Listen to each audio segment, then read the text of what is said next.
the defense got sick and tired of hearing from us outside of the building for about 3 days last week. How badly did they need a performance like that on Sunday? Well, when you play bad, you want to bounce back. We had a good week of practice. We understand what we did the week before. The focus was there. It is more for us than it was everybody else. We're mad at ourselves. So you want to play well after a performance like that. And I thought those guys locked in. You can either look in the mirror or you can run away from it. We looked in the mirror at ourselves and we came out and played a good ball game. Teams normally don't run well against you. However, the numbers really stood out on Sunday. So when you see an effort like that, so many plays at the line and behind the line against a Derrick Henry, are you looking at, okay, this is my gap, your gap, the guys behind me are reading and reacting, or if it's straight up one-on-one battles? What stood out the most to you in the run game that just made you guys so effective? I thought they did a good job understanding where each other was and relying on each other, and we played across the line of scrimmage. Getting Henry, he's a load. He's going to be a load every week. To not get him started running, once he gets going, if he can get 4 or 5 steps on you, he's coming downhill in a hurry. I thought we did a good job of halting that early on and getting them in some second and long situations that helped us. And Lavonte David made so many memorable plays that you can think of that affected things. When you looked at the stat sheet at the end of the day, it was 5 tackles. I was blown away that the numbers weren't what the moments were on the field. How effective was your one of your veterans? He was very effective. We had him at 6 tackles and 3 assists, but he got his hands on balls. If he comes down with those 2 balls, he's probably player of the week, but he understands where he's going. He just knows the game inside out, and he plays so fast that it's just a whole different level. He's playing like he's still in his prime. Love the way he prepares, love the way he moves around. He plays like he practices. Carlton Davis did not get to play, but he did. He kind of spoke up last week and said, we watched this film, the defensive backs. It was as ugly as it gets.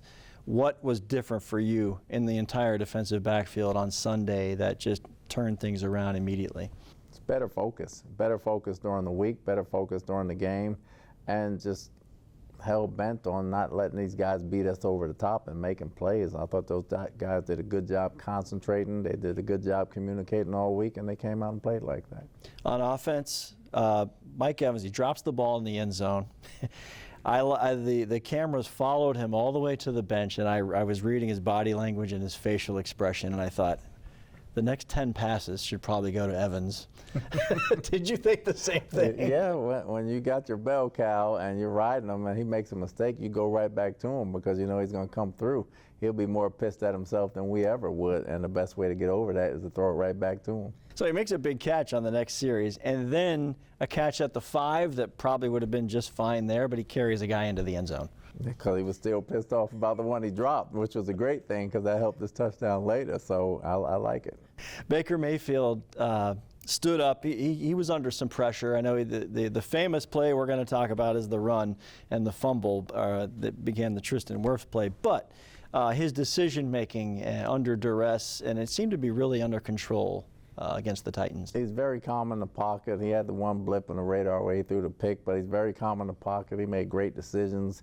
He got the ball where it needed to be, and he made some great throws. Very poised yesterday. Loved the way he played. He said he was late on the throw to Devin Tompkins. That he was. It was there, but was the decision proper before the throw was late, do you think, when you guys went back? The throw was late. The decision was proper. He was one-on-one with the linebacker, but you only had a split second where you could have threw it. He didn't throw it. So he goes down, he slides. The ruling was a little weird because I thought maybe he was giving himself up and that should have been down there, but they let the fumble be the fumble. Tristan Wirfs picks it up, and I'm thinking this guy needs to start working with the running backs. Are you on to something now? No, we're not on to something. Somebody's going to have to block for him if he goes to the running backs, and I don't think we have that guy. Good enough. Fair enough. One more Mike Evans question, because he's now tied with Andre Reed for all-time touchdowns, and I thought, now we're in Todd Bowles territory here. So give me an Andre Reed story, good or bad.